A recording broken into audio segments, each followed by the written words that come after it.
It's 20 minutes before 12. This is Ron King, WOR FM 2020 News.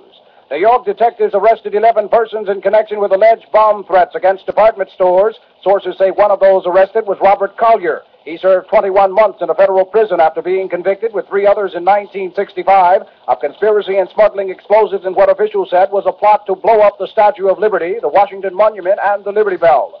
Those arrested were among 21 named in an indictment. Two others are said to be serving prison terms, and police are seeking another 8. District Attorney Frank Hogan is expected to disclose details of the indictment at an afternoon news conference. Sources said 4 of those arrested are charged with possession of weapons or explosives. Former President and General Dwight David Eisenhower is to be laid to rest in Abilene, Kansas this afternoon. That story next on WOR FM 2020 News. This is Barney's advised appearance of budding young football players, pie-eating contest winners, and the sumo wrestlers. I'm Roger Day. Sumo wrestlers.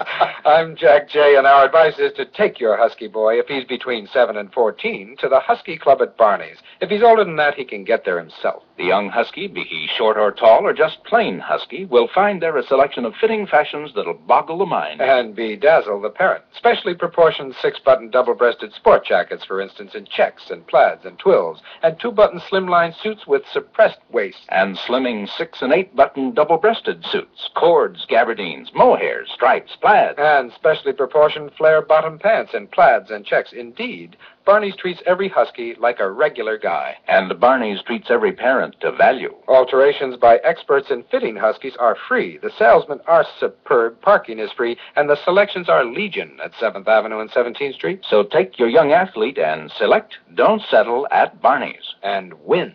Former President Dwight Eisenhower will be laid to rest in Abilene, Kansas, near the site of his childhood home this afternoon. Correspondent Don Folsom reports. Dwight David Eisenhower comes to rest today in a place he selected near the 2-story white frame home where he grew up.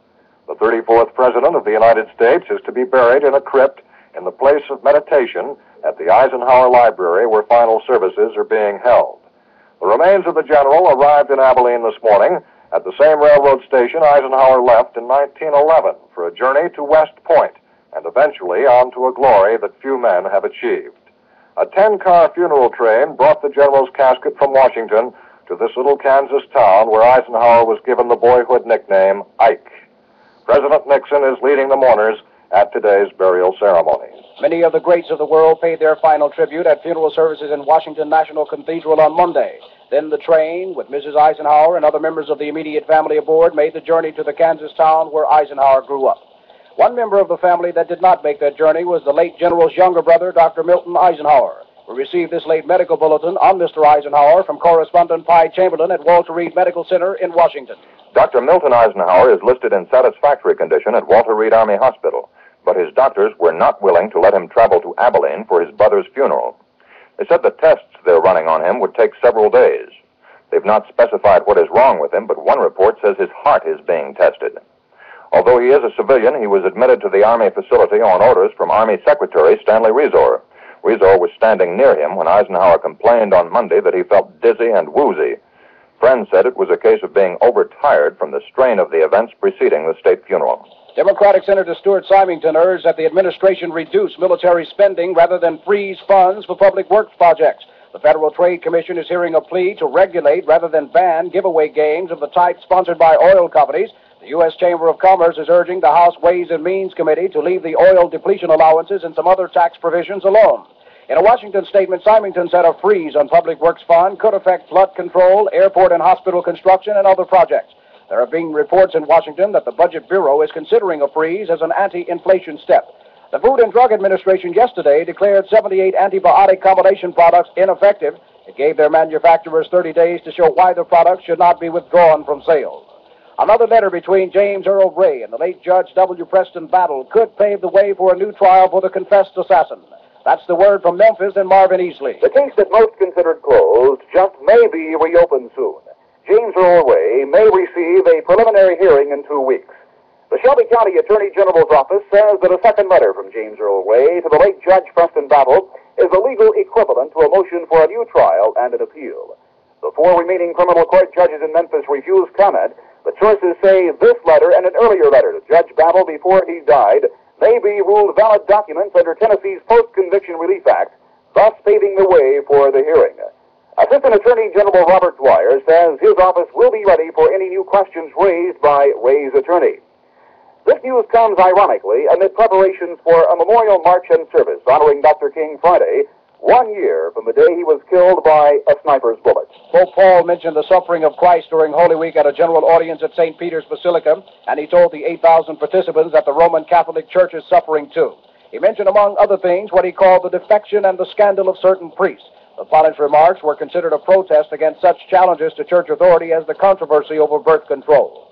In South Vietnam, there were about 20 rocket and mortar attacks against Allied targets during the night. Only scattered ground fighting is reported. Observers see the relative quiet as reinforcing suggestions that the Communist Command may be re-evaluating its situation. One sharp fight that has occurred involved fewer than 100 U.S. infantrymen against the North Vietnamese force estimated at more than twice that size. The Americans fought off the enemy with the help of helicopter gunships and fighter bombers. No U.S. casualties and nearly 50 enemy are reported killed. French President de Gaulle outlined to his cabinet today what he and President Nixon talked about in Washington earlier this week. De Gaulle was in the U.S. for former President Eisenhower's state funeral. Foreign Minister Dubray is quoted as telling the cabinet that favorable signs for peace in Vietnam have appeared, but there's no word just what he had in mind.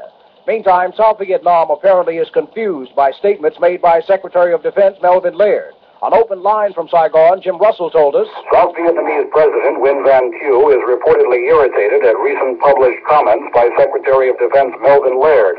In an interview with U.S. News and World Report, Secretary Laird is quoted as saying, "If it were up to me, I would certainly accept a coalition government if it was elected in a regular election in South Vietnam."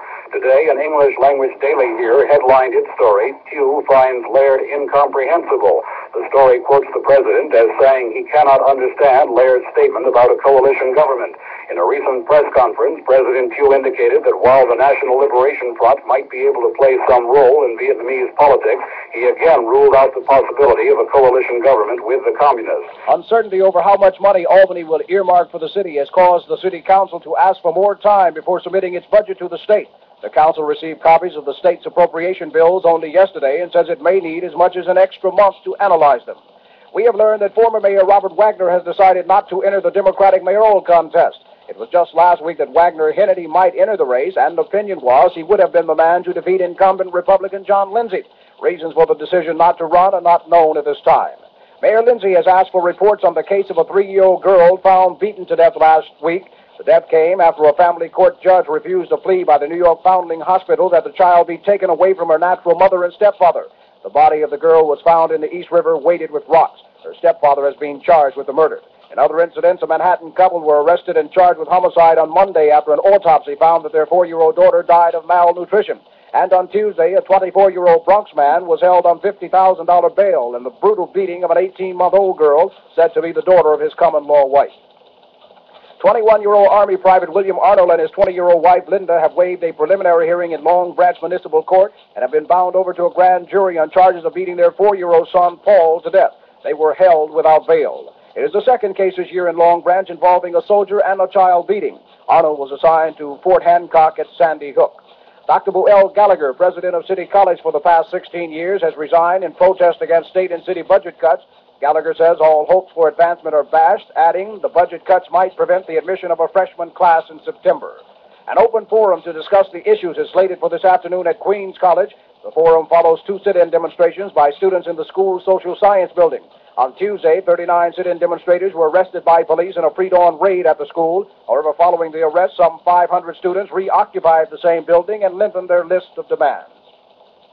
The Penn Central's Metro line began direct service between New York and Washington this morning. The train eliminated stops at Newark, Trenton, Philadelphia, Wilmington, and Baltimore. The Metroliner, now combining speeds above 100 miles an hour with parlor car elegance, makes the trip to Washington in 2.5 hours. Improvements, however, will increase the train speed to 160 miles an hour and further shorten the trip. Our City Hall contacts tell us the new 4-platoon police system is expected to be in full operation by the end of next month, when summer recreational facilities officially open.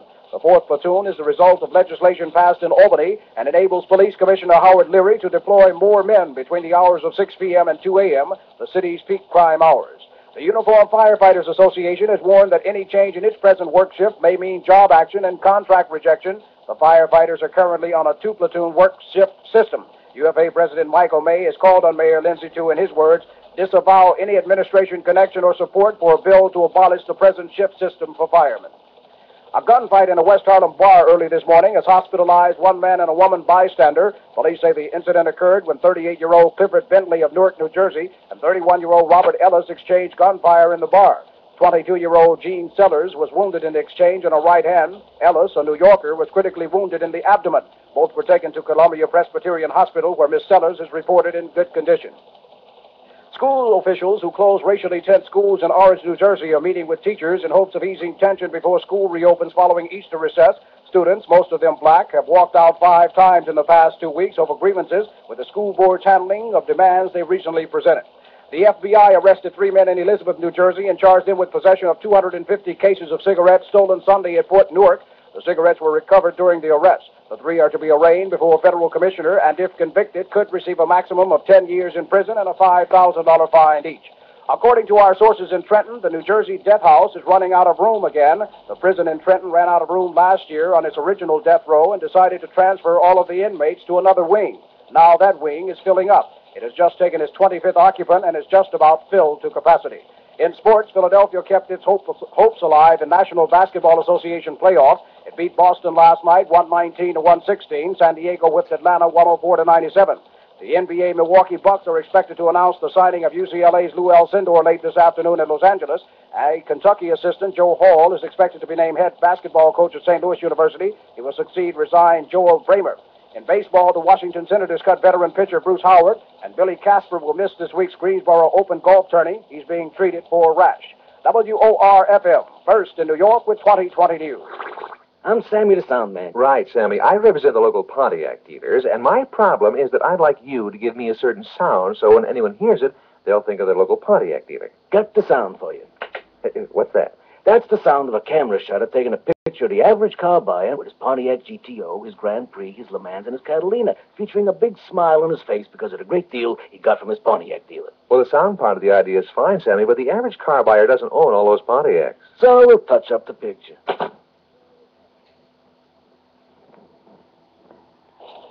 Pontiac, the car, and the dealer.